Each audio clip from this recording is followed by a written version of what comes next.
Well, hi there, and welcome to a Sit With Me podcast. My name is Solène, and I am your host. Actually, I am not sure yet where this episode will kind of fall.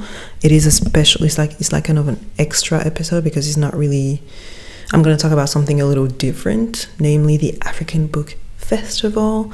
So I don't know if this is going to be just a YouTube video or also on the podcast.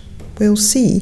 But like I said, I'm going to talk about the African Book Festival. If you're watching on YouTube, I'm wearing the t-shirt because I was a volunteer. It was Friday, Saturday, Sunday. What had happened was I was at my local library and I saw their flyers, which I have somewhere. There we go. I saw their flyers, namely that one, beautiful. And I was like, African Book Festival, I'm definitely going there. And then I went on their website so I can buy tickets, and I saw that they were looking for volunteers. So I was like, let me volunteer, and they accepted me as a volunteer. So I ended up being a volunteer on all 3 days. I was part of the guest management team.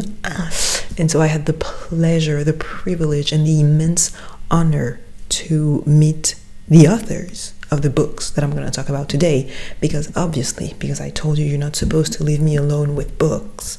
I bought an incredibly big amount of books that I don't know when I'm going to read, because also last month I bought Freshwater from Akwaeke Emedi and the Prophets by Robert Johns Jr. I'm going to put it on the screen somewhere. I bought those two books. I have those two books to buy, to read, plus all the ones that I'm going to talk about today. So yeah, the African Book Festival, it was the fourth edition, and it was the queer edition. It was their first queer edition. It happens every year, obviously, and it is focused on African authors, and they're taking a theme every year and making the whole festival around it. It was absolutely fantastic. I was delighted, and I already told them I'm coming back next year. I'm here next year, next June 2025. I am here. Put me again in the volunteer as a guest management person or whatever. It was absolutely fantastic. You had like an African market, African food, some readings. You had a poetry night. There was a concert, discussions, panels of discussion on the books, etc., or various themes that were taken from the different books. It was absolutely fantastic. I could not recommend it enough, and I'm so glad that I was a volunteer, that I was able to be there all 3 days. So I mean, you don't have to be there all 3 days if you're volunteering. You can just be, you have I think a maximum of 6 or 7 hours. I don't know, but they give you like a time frame for you to be there.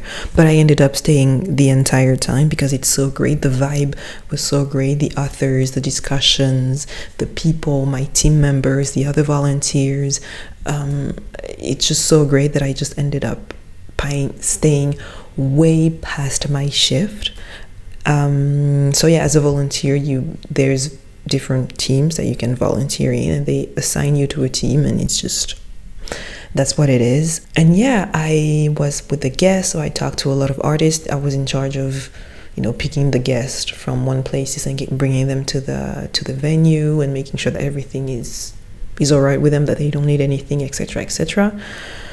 And I ended up buying every single one of the books, obviously. I mean, almost every single one of the books. All the authors that I talked to, at least, because the fact that I was privileged enough to talk to every single authors blows my mind. And obviously, when you talk to an author and they are absolutely amazing, which all of them were, you want to read their writing. You want to read their writings, and you want to buy their books and support their art, as we should do. Support authors, support women authors, support women of color authors, African authors, Caribbean authors, non-mainstream authors, Muslim authors, Eastern authors. I don't know, support them all. Buy a book. Today, buy a book, baby girl. And there was a panel, and the moderator was from South Africa. Do I remember her name? No, but she quoted someone and saying basically that books are not supposed to be a mirror but a doorway to other worlds, and get you a bunch of doors and open doorways and open your minds to, you know, other writings and other worlds. Okay, so today in this episode, I'm gonna share with you all the books that I bought and tell you how amazing every single authors were. So the very first book, I don't know where to start. The very first book is the book that I'm reading at the moment. As a matter of fact, on the website of this podcast, sitwithme.com, I put the book of the month and the book that I'm currently reading, and I'm updating the book that I'm currently reading. And there's also a page called The Bookshelf, and it's all the books that are kind of related to the podcast. It's not necessarily just the books that I'm reading or the books of the month. They're all the books that I think are kind of closely related to the podcast, to the thing that we're talking about. So you can go and check that out on the website, sitwithme.com. There's the bookshelf. If you have any suggestion, please feel free, but not wait, because I bought so many books. If you give me a suggestion and it looks good, I'm gonna buy it. So anyway, the very first book is from Francesca Equiasi, Butter, Honey, Pig Bread. Butter, Honey, Pig Bread. She is absolutely delightful. I love her. She's so great. And the thing is, you get to talk to the authors and you realize that they are like just like you. I tend to idealize authors, and you realize that they're just like you. She's just a wonderful human being. And we talked about, of course, her book, but also just life, and we laughed and joked and talked. I have shared ideas and perspective on the world, because she's based in Canada, in Montreal, and I used to live in Montreal for 4 years. So we talked about that. We talked about life and our perspective on this and that. And it's just great to have just random conversations with people that you admire so much, because that book, I've seen it kind of float around, I think it's from 2020 or 2021. It's from 2021, sorry. So it's been quite a while, but I've seen it float around, and I'm so glad that I kind of waited to buy it, because I got it signed by her. Every single book is signed by the authors, because that's the whole point of it, right? To meet the authors, to talk to them and get them to sign your book. And she's absolutely lovely. I just started it. I'm just at the beginning, if you can see. I just started. As a matter of fact, as soon as I'm done with recording this, I'm going back in bed to finish the book, because her writing is so beautiful. The way she writes, like you are transported in another universe, and you're here with the characters. But it's almost musical, the way she writes, and there's a sense that of like it's poetical and musical. I don't know how this book ends. I'm scared of the ending. I'm scared to cry, but so far I just love it. And every time I do something else, I'm like, I just can't wait to go back to spend time with Taye, which is I think that's how you say it, which is the main character. Get you some butter, honey, pig bread, because even after 3 years, people are still talking about it, and I think that it is truly, truly worth the read. And more than that, Francesca is absolutely amazing. She's an amazing human being. So just for that, you should buy her book. She's so funny. And her voice is literally like butter and honey.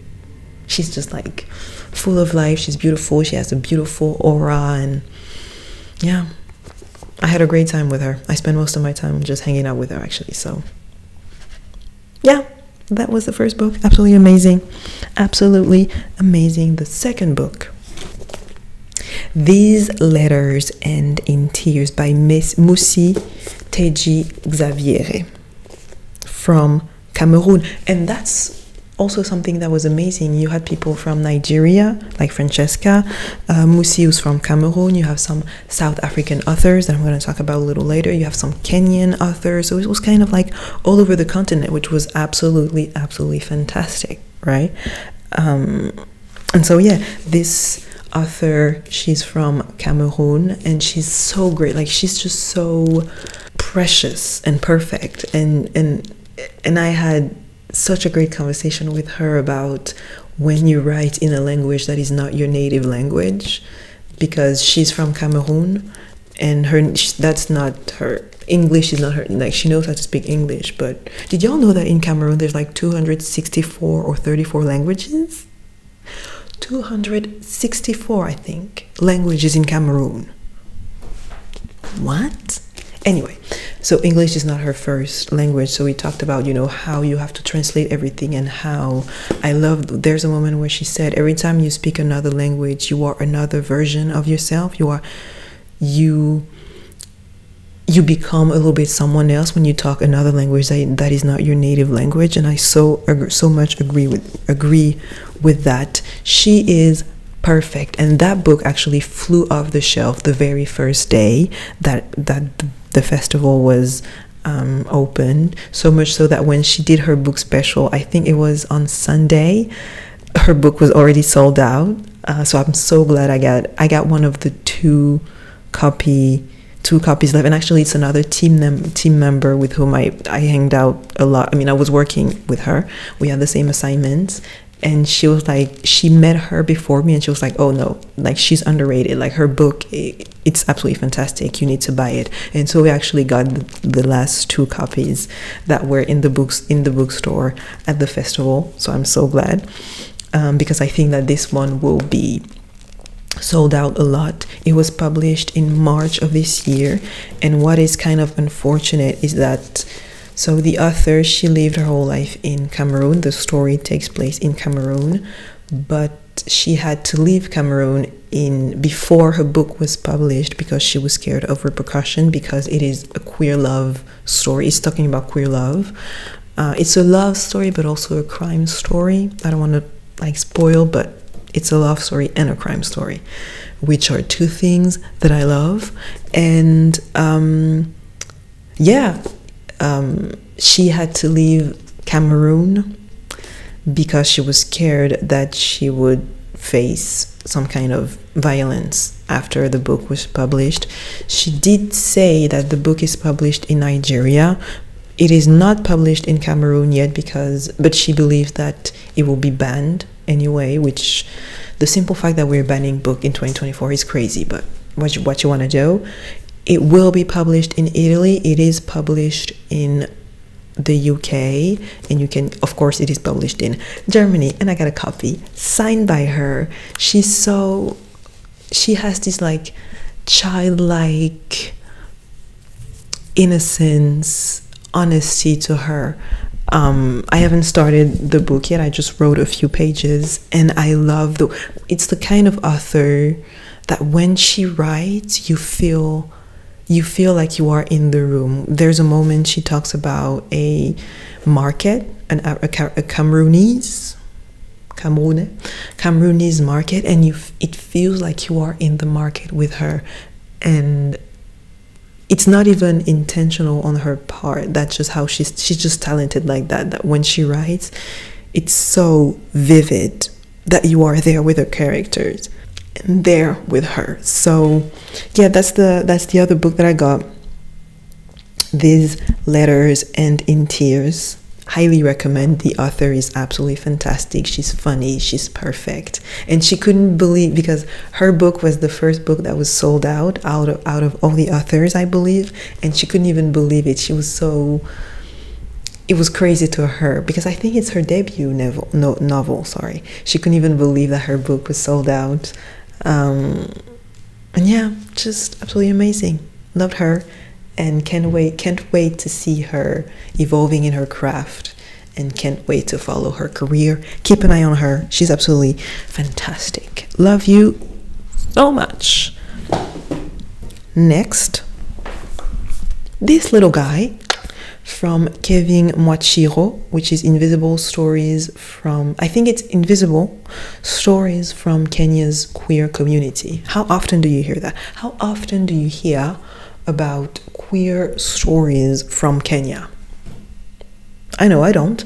And so it's a bunch of stories from queer people in Kenya. What is interesting, because I read that one like yesterday, 2 days ago, I don't know, is the fact that you have queer people from all ages, young queer people, but also queer people in their 30s, 40s, 50s, even people who are coming out later in life, people who are finding queer love later in life. And I feel that it is so important to hear those stories. You know, it's not all about 20 something coming out and finding love. There's also people in their 30s, 40s, 50s, sometimes 60s who are finding love and accepting their queerness later in life, and they exist and they're alive and they're coming out, and their love is as worthy as young love. And so it's just, and what was very interesting in that book is how it's the definition of homosexuality in the Kenyan community. How some people will say like, oh, I'm not homosexual, I'm just having sex with men or with women, right? And it's like, it's interesting how for them having sex with the same sex is not necessarily homosexuality, and how it requires for them to love, to care, to desire someone, to think about someone, to, you know, for them that is more homosexuality. Just having sex with someone from the same sex is not necessarily homosexuality. And it's very interesting. I thought we had that's the thing, when you're privileged enough to meet the author, we had a conversation about that. Like, of course it can also mean that they don't want to accept their queerness, so they're kind of pushing it aside and being like, oh no, it's just sex. But it can also mean that for them homosexuality is more than sex, which in the Western world, and also on the African community, on the African continent, we tend to relate homosexuality with sex, right? Like, we're obsessed with what's going on in the bedroom. Like, the government society is obsessed with like sexuality, and so for us homosexuality is almost all about having sex with the same sex. But what if it is not? Right? Because I remember hearing that discussion somewhere online, people saying, well, there's a bunch of straight women who have,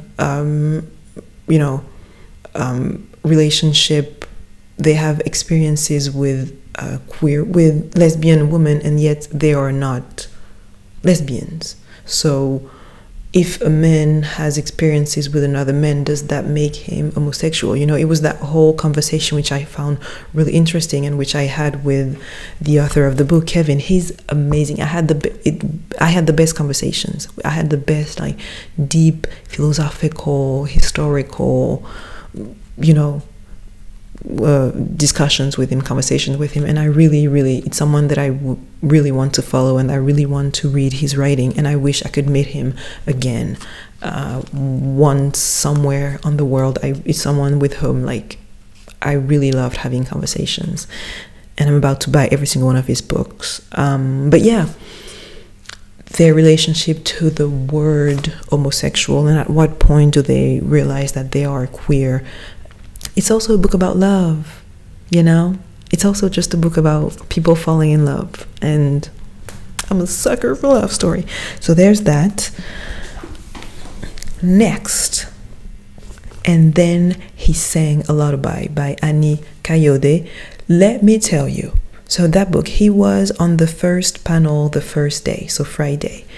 And immediately after that, I was like, oh, I'm buying your book. He's the kind of author that, like, you hear him talk and you're like, oh no, yeah, I'm buying your book. I don't know what it is about.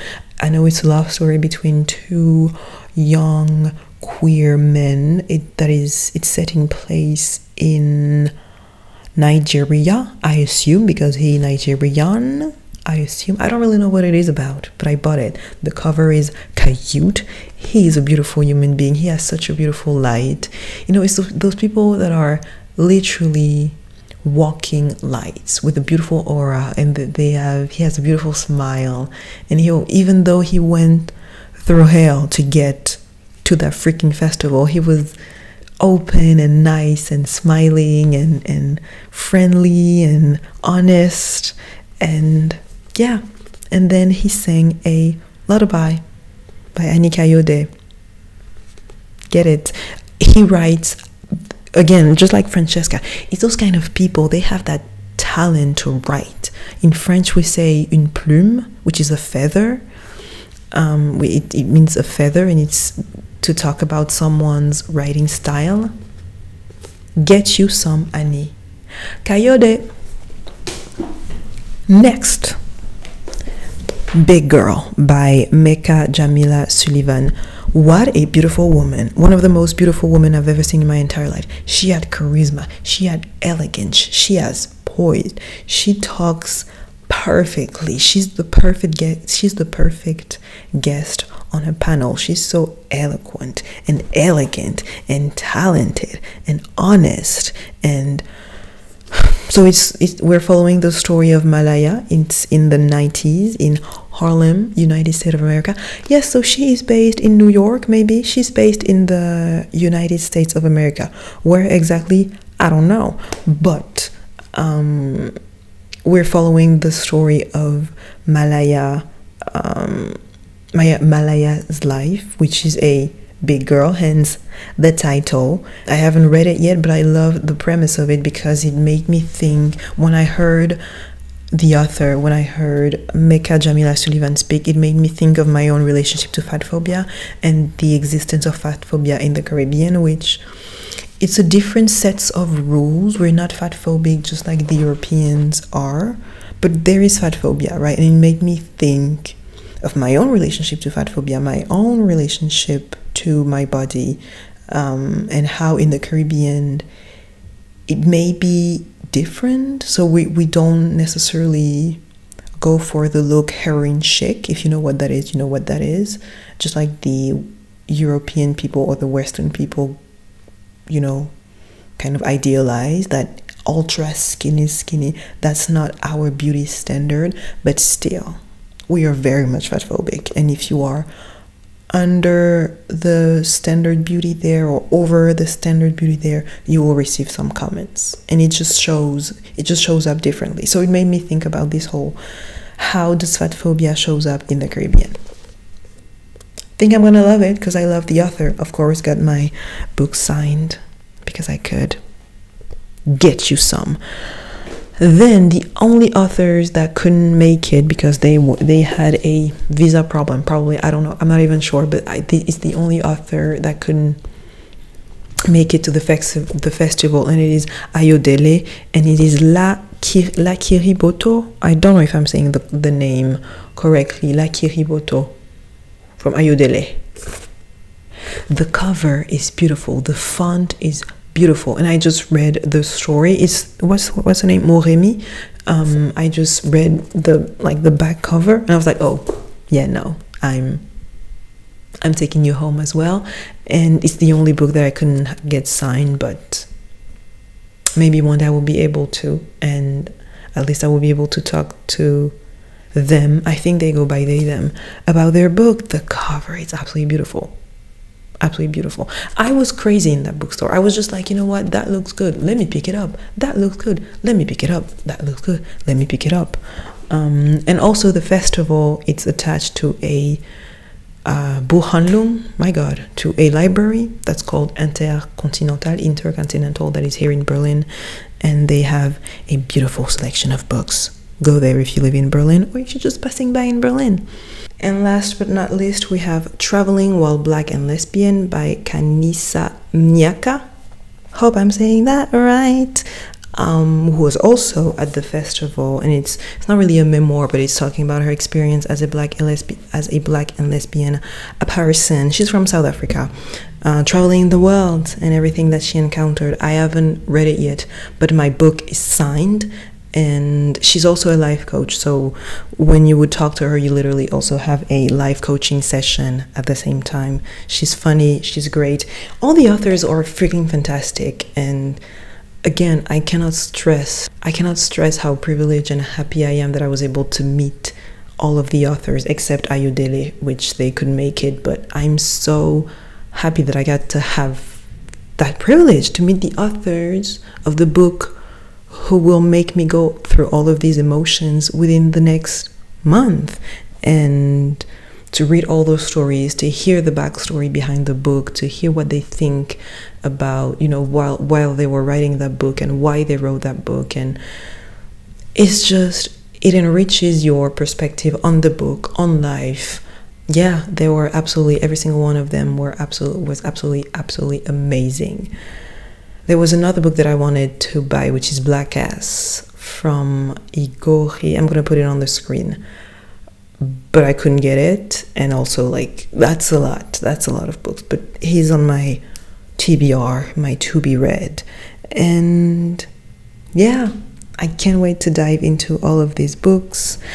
The book of the month is These Letters End in Tears by Moussi Teji Xaviere, and I'm currently reading Butter, Honey, Pig Bread by Francesca. Read a book. Go and read a book. Support all the authors. Open many doorways to other worlds, and other ideas and other perspectives, even things that you are not familiar with, stories that you don't necessarily think you will understand at first. That's how we change the world. That's how we build community. That's how we fall in love with the world and also with ourselves. I am so glad for all the stories that I'm about to read this month, from fiction to also more autobiography, with Traveling While Black and Lesbian. The festival, I am so forever glad for the festival. I will be there every single year. As long as I live in Berlin, I will be at that festival. That is for sure. So glad that they were able to create a festival like that around African authors, around African themes and writings. It is amazing. I am forever grateful. What a beautiful initiative, and the fact that it can keep going and going and going and growing and growing and growing with the years. If you are in Berlin, go to that festival. You're gonna love it. If you want to be a volunteer, there's always more room for more volunteers. If you have any book suggestions, go to their bookstore. They are amazing people also as well. It was mostly women. Might I say that it was mostly women in the entire organization? Yeah, for sure it was a majority of women, and beautiful women, amazing women, nice women. And I had a beautiful, exhausting weekend, but it was worth it. It was absolutely worth it. It was worth every minute. I did put my step tracker, whatever. Girl, did I walked. But yeah, it was worth it. I had a beautiful weekend. I had beautiful books, beautiful experiences, beautiful food, beautiful conversations.